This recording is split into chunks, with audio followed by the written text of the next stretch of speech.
Assalamualaikum warahmatullahi wabarakatuh. Alhamdulillah.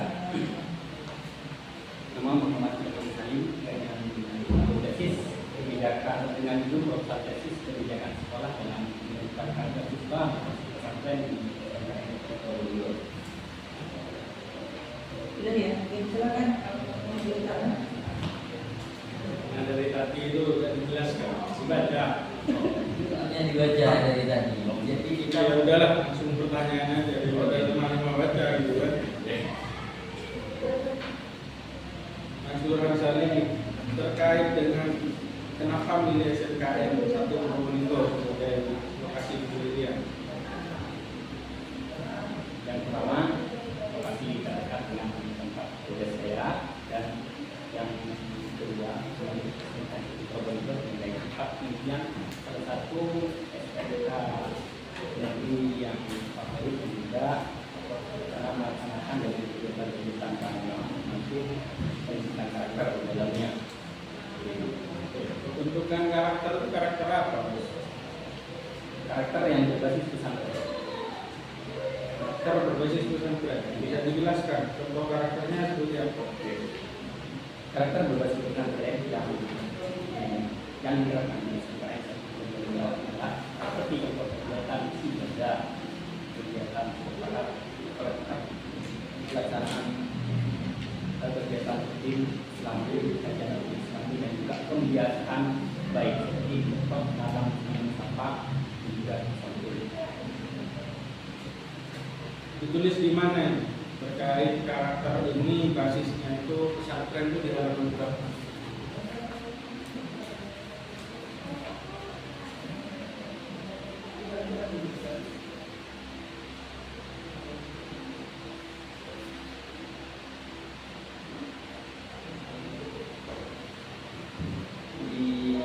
Ada di halaman 3 integrasi prinsip pesantren kebijakan sekolah praksi seperti SN1 yang berupa berisi karakter strategi. Jadi sekolah kejuruan yang menurut nilai-nilai pesantren tidak hanya fokus pada penguasaan keterampilan teknis saja, namun juga fokus pada pendidikan karakter.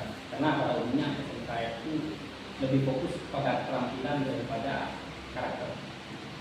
Beda nggak antara prinsip-prinsip pesantren dengan pembentukan karakter berbasis pesantren?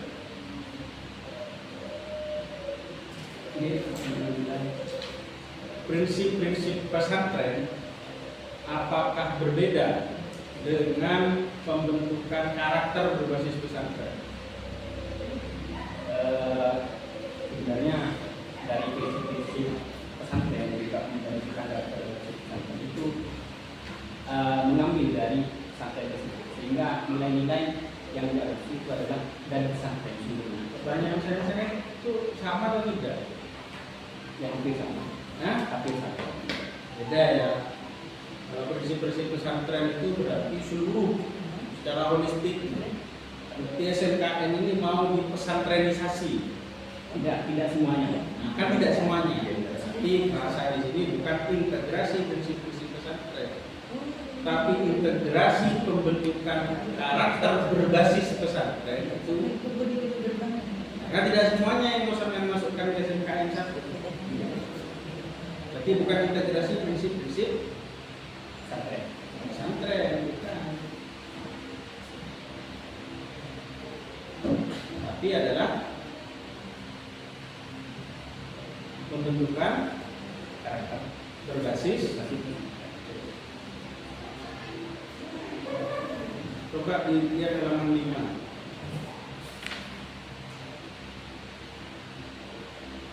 Tulisannya riset gap itu kayak gitu.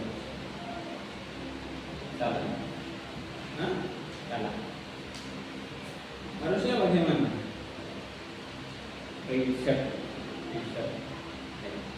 Ini ya. Karena tidak sama antara riset gap dengan riset gap itu berbeda. Bagaimana konsep kebijakan sekolah dalam pembentukan karakter siswa berbasis pesantren SNKN 1 Probolinggo? Ini yang menentukan rumusan masalah ini siapa? saya berkonsultasi dengan dosen bimbing. Oke, terus Sehingga menentukan misalnya itu karena mengambil dari fokus penelitian. oke. Teorinya pakai teorinya siapa? Teorinya Thomas Likona. Thomas Likona. Thomas Likona itu teorinya apa, Mas? Ada tiga, yaitu yang pertama moral knowledge, moral loving dan moral acting. Moral apa? Moral knowing Moral loving, dan loving, Mas. Moral feeling. oh, moral loving, Bisa moral living namanya. itu disertasinya sama moral loving, moral acting. Loving. Moral living sama moral. Acting. Di situ itu apa yang integrasi teori dengan masalah yang mau diambil di sini? Integrasi teori dari ketiga-tiganya, dari moral knowledge termasuk dari kesadaran mengetahui mengenai yang buruk, ada yang buruk dari kesadaran yang juga selanjutnya dilakukan dengan refleksi nyata dari pengetahuan teori. Oke, itu saja. Itu bisa lebih paham lagi. halo. Siapa ini? Iya. Sambil gitu. Berarti kan dari PAI juga kan ya? PBA Oh PBA, oke. Karena saya ingat-ingat sama itu. Oke, lulusan tahun berapa? 2018. 2018, berarti angkatan 2018. Itu masih ingat betul kan bagaimana skripsi, kemudian harusnya perbedaan seperti apa dengan tesis, iya kan? Proposal ini harusnya sudah ada hasil belum? Kalau proposal masih Belum. Apa sih proposal? pengajuan proposal itu adalah pengajuan itu menghasilkan suatu tujuan yang diinginkan. Oke, kalau proposal tesis ini Ya proposal tesis nanti menghasilkan tesis. berarti belum berarti kan? Masih Belum meneliti. Tapi kok sudah ada hasilnya? Kan yang pertama ada apa? Analisis awal. Ada analisis awal untuk mencapai apa proposal tesis pada analisis awal juga.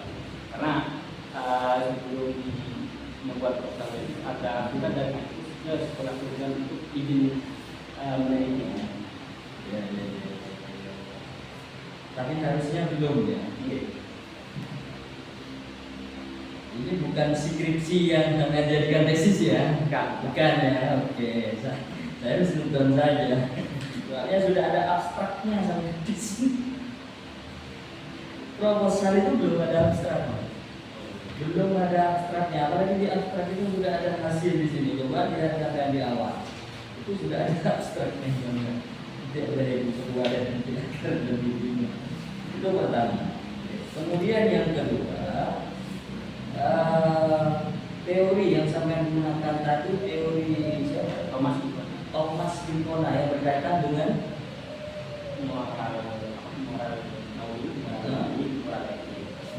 kaitannya dengan konteks hidup penelitian itu apa? Kayaknya adalah pembentukan karakter mulai dari moral knowledge, dan pada konteksnya adalah moral acting. Karena begini, saya mau apa ya? Dalam judul sama justru dengan teori Thomas Likona dengan moral semuanya itu, itu ini berkaitan dengan kebijakan sekolah dalam pembentukan karakter siswa yang berbasis pesantren di SMKN 1 Probolinggo. Justru itu tidak relevan. Karena dalam pembentukan karakter itu dalam kehidupan dan tidak hanya itu dulu ya, namun perlu sinergitas peraturan atau kebijakan sekolah yang perlu diterapkan bersama baik itu guru dan juga guru tenaga pendidikan untuk mencapai pembentukan karakter yang religius atau karakter berbasis Nah, itu disampaikan tidak oleh sampean di kajian itu? Enggak. harusnya itu juga akan sampaikan di kajian teorinya. Ya memang ini masih akan kan, masih akan menggunakan teori, harusnya itu juga akan menyampaikan di situ. Itu yang kedua. Kemudian yang ketiga, metode penelitian sampean yang sampean paparkan di sini, teknik pengumpulan data. Teknik pengumpulan datanya ini sampean menggunakan media Mills dan teknik analisis itu. Teknik pengumpulan datanya.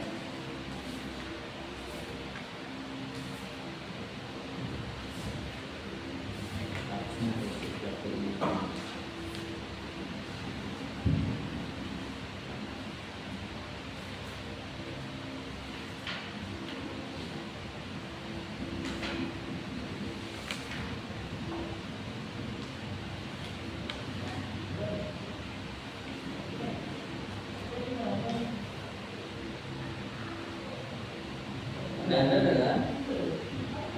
Coba deh yang sampean paparkan yang sudah tadi, teknik analisis data yang teori yang sampean gunakan adalah dari Mills dan Huberman. Bagaimana prosesnya di situ? ada reduksi data,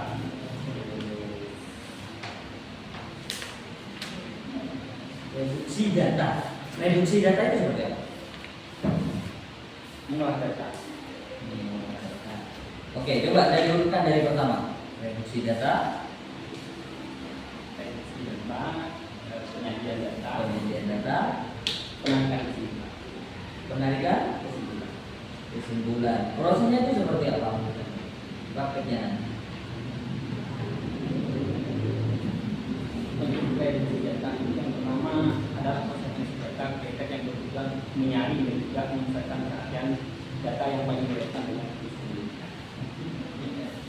Harusnya sampai menggunakan teori itu ada alurnya juga dalam menggunakan teknik analisis data Mills dan Huberman ataupun teori Bradley tentang analisis data. Di situ juga sudah ada rancangannya.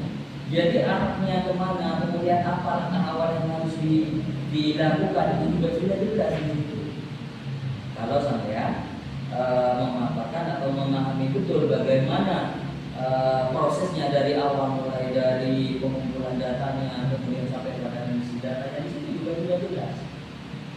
Itu ya sebagai bahan nanti persiapan ketika akan lanjut ke tesis. Oke, saya kira itu di buku lah. Makasih. Pak.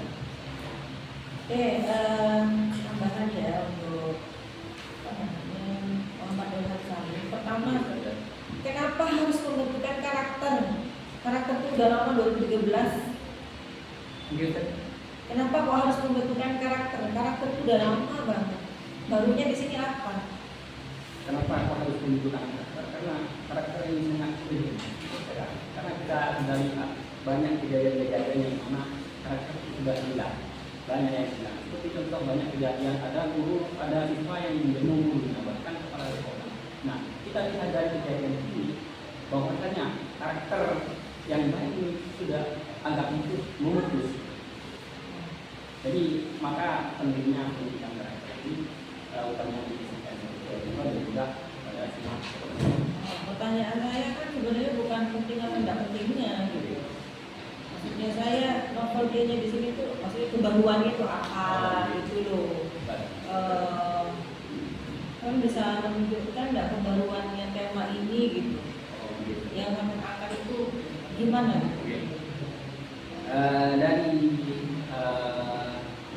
5 kajian terdahulu yang dipelajari, termasuk dari pemetaan karakter atau pengembangan karakter dan sebagainya, di sana dilakukan di lembaga-lembaga Islam, SMPI, Ma'had, dan lain sebagainya, dan pengembangan Islam, dan masih minim atau sedikit untuk lembaga umum, utamanya sekolah ilmu. Oke, karena ini SMKN-nya ya. Emang biasanya kalau di SMKN 1 Probolinggo itu memang gimana? Ciri khasnya emang berbeda sama SMKN yang lain. Berarti kan sama ini ingin menunjukkan bahwa SMKN 1 Probolinggo itu karakternya lebih baik, maksudnya secara ininya ya, lebih Islami gitu mungkin karena berbasis pesantren. Benar nggak? Memunculkan apa yang telah diterapkan di dalam sekolah tersebut. Unggulannya apa itu? Ya tujuannya tidak Unggulnya di yang mana? Unggulnya di yang mananya gitu? unggulnya dari kebijakan sekolah. Rata-rata yang saya baca itu misalnya guru tidak melibatkan semua unsur sekolah, khususnya guru PAI yang di sana untuk menangani karakteristik akhlak ibadah yang baik. Tidak semua stakeholder dalam pendidikan. Kalau saya jawabannya simpel. Tidak semua SMK itu pakai basis pesantren. Harusnya jawabannya sebenarnya simpel aja. Iya, hanya setelah itu harus diiringi di mananya gitu. Kan sebenarnya dari judul sampai itu sudah unik ya, karena SMKN sudah basis pesantren. Nah di situ apakah ada program unggulannya kah atau budaya yang unik kah yang kemudian tidak ada di SMKN satu atau SMKN lainnya gitu? Ada nggak yang distinktif gitu, yang berbeda? Bisa dari melihat dari sekolah-sekolah sebelah dari teman dari SMK memang ada sesuatu yang unik di SMK termasuk ketika ada siswa contohnya di kelas mau minum di sana semua kelas bukan hanya punya guru PAI saja. Ustaz, Bapak, Ibu guru izin minum, izin dulu ketika mau. Nah, situ termasuk penerapkan Ada budaya-budaya gitu ya. budaya. Jadi tidak ada program-program yang unggulan, hanya memang budayanya ya di lingkungan situ yang masih berbeda. Dan itu disampaikan di sini di bab 1.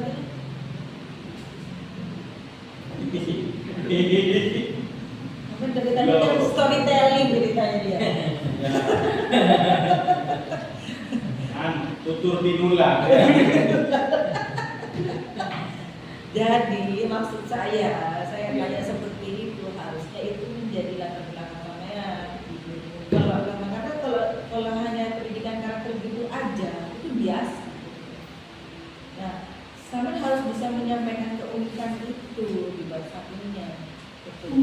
Nah, tadi saya lihat di situ bahwa ada wawancara ya kan sebagai penelitian awal. Kalau sampai bicara hasil analisa awal itu kan hipotesis nanti jadinya itu kuantitatif. Nggak ada abstrak tiba-tiba selesai hasil penelitian awal, nggak ada ya. Nanti sampai pengarang. Ya. Jadi kalau penelitian awal di kualitatif memang kita harus bisa menyampaikan ini kan berdasarkan hasil penelitian awal di lapangan. Nah ini perlu disampaikan yang tadi itu gitu. Nah di situ kan kami di sini cantumkan bahwa hasil wawancara.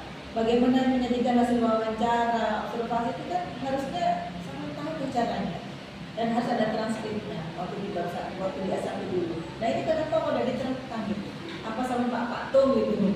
Spekulasi, wah nanti di pengujinya nanti yang nanya apa anda ya? Karena emang ribet gitu, ya.